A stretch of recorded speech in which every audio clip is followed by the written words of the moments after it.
আসসালামু আলাইকুম ওয়া রাহমাতুল্লাহি ওয়া বারাকাতুহু। আজকে আমরা কোরআনুল কারীম বানান করে রিডিং পড়ার আকর্ষণীয় পদ্ধতি, যেহেতু আজকে প্রথম তারাবি আমরা পড়ব ইনশাআল্লাহ, তো বানান করে কোরআনুল কারীম রিডিং পড়া এই পর্বগুলো যদি আপনারা দেখেন ইনশাআল্লাহ সহি শুদ্ধ করে কোরআনুল কারীম রিডিং পড়ে পড়তে পারবেন, দেখে দেখে পড়া শিখে নিতে পারবেন। যেহেতু এই পর্বগুলোতে আমি বিস্তারিত তাজবিদি কায়দা কানুন আমি আলোচনা করে থাকি এবং বানান করে থাকি আপনাদের সুবিধার্থে।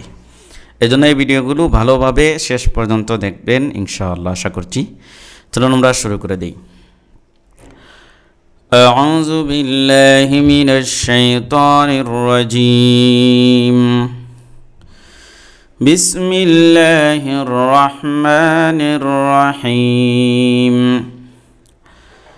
وقالوا لن تمسنا النار إلا أياما معدودة قل اتخذتم عند الله عهدا فلن يخلف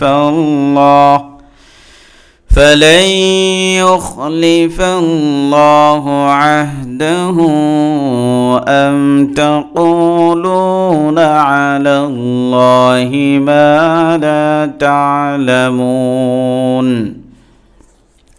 বানান করে এবার ও জবর ওয়া, কফ আলিফ জবর ক, ওয়া ক, জবরের বাম পাশে খালি আলিফ মদের হরফে কালিফ টান।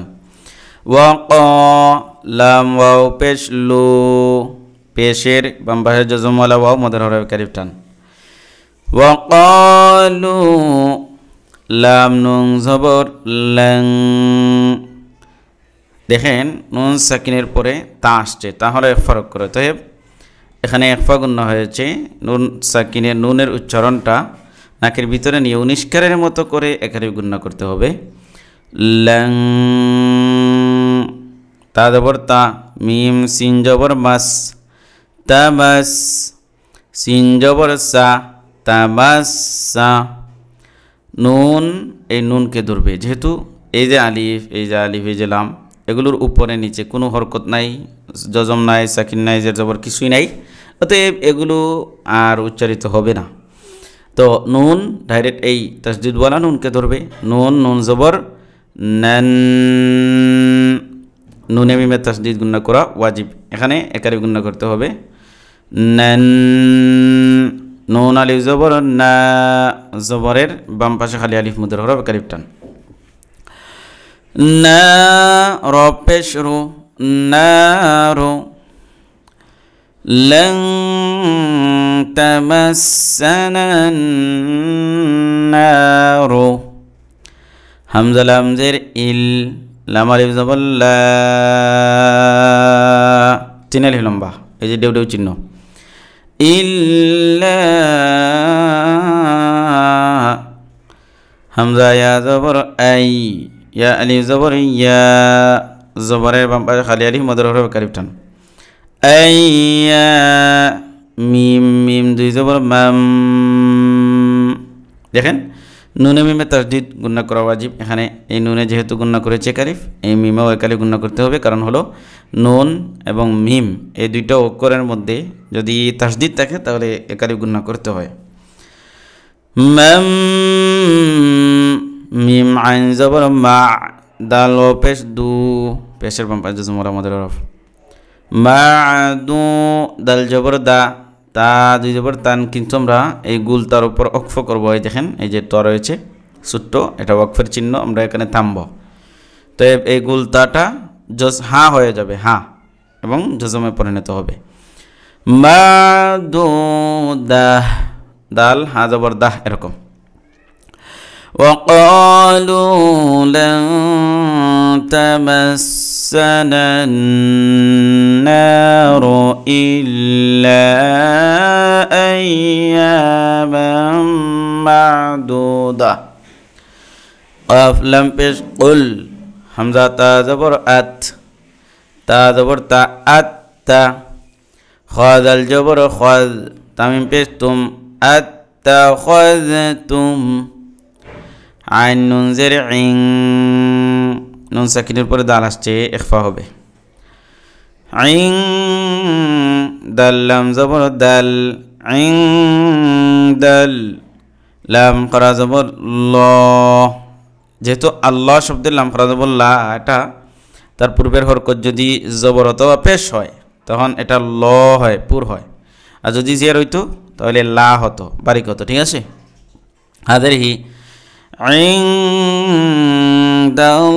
ইনদাল্লাহি, আইন হা জবর আহ, দাল আলিফ দুই জবর দাং, আহ দাং। এখানে তানবিনের পরে ফা আসছে, হরকত ওয়ালা অক্ষর, তো ফা হলো ইখফার অক্ষর, ইখফা হয়েছে। তো আহ দাং, ফা জবর ফা, লাম ইয়া জবর লাই, ফালাই, এরকম ফালাই। এখানে গুণনা করতে হবে মিলাইয়া, মানে নুন সাকিনের পরে ইয়া যদি আসে ইদগামে মাল গুন্না হয়, ইদগামে মাল গুন্না হয়। তো ইদগামে মাল গুন্নাটা ডাইরেক্ট মিলিয়ে পড়তে হবে, অর্থাৎ এই নুনটা তার পরবর্তী যে ইয়া রয়েছে এর সাথে মিলে যাবে, নুনের কোনো উচ্চারণই হবে না এই জায়গায়। আর এই ইয়ার মধ্যে মিলেই আমরা গুন্না করবো একালিফ। ফালাই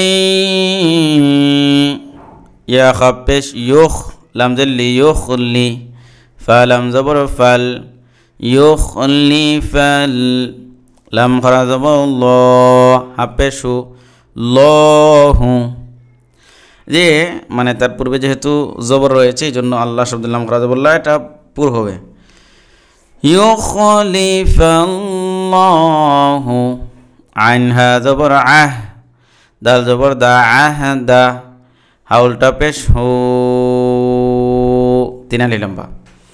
আহদাহু, হামজা মিম জবর আম, তা জবর তা, কাফ ও পেশ কু, তাকু, লাম ও পেশ লু, নুন জবর না, তাকুলুনা। পেশের বাম পাশে জজম ওয়ালা ওয়াও, পেশের বাম পাশে জজম ওয়ালা ওয়াও, মদের হরফ একালিফটা। আইন জবর আ, লাম লাম জবর লাল, লাম খরা জবর ল, হাদের হিলাল্লাহি, মানে আলাল্লাহি। মিম আলিফ জবর মা, লাম আলিফ জবর লা, জবরের বাম পাশে খালি আলিফ, মদের হরফ একালিফটান, জবরের বাম পাশে খালি আলিফ, মদের হরফ একালিফটান। তা আইন জবর তা, লাম জবর লা, তা লামিম ও পেশ মুনুন জবর না, তা লামুনা। যেহেতু আমরা মিম পেশের বাম পাশে জজম ওয়ালা ওয়াও মদের হরফ, আর মদের হরফের পরের যে নুন রয়েছে এখানে আমরা ওয়াকফ করবো, এই জন্য এই মদটাকে তিনালি লম্বা করা যাবে, জায়েজ আছে, কোনো সমস্যা নাই, এখানে লম্বা করলেও হবে। কুল আত্তাখাযতুম ইনদাল্লাহি আহদান ফালান ইউখলিফাল্লাহু, فلن يخلف الله عهده أم تقولون على الله ما لا تعلمون। সদাকাল্লাহুল আযীম। প্রিয় দর্শক, আজকে পর্যন্তই, পরবর্তী পর্বে স্বাগতম জানিয়ে শেষ করছি আজকে এখানে। আসসালামু আলাইকুম ওয়া রাহমাতুল্লাহি ওয়া বারাকাতুহু।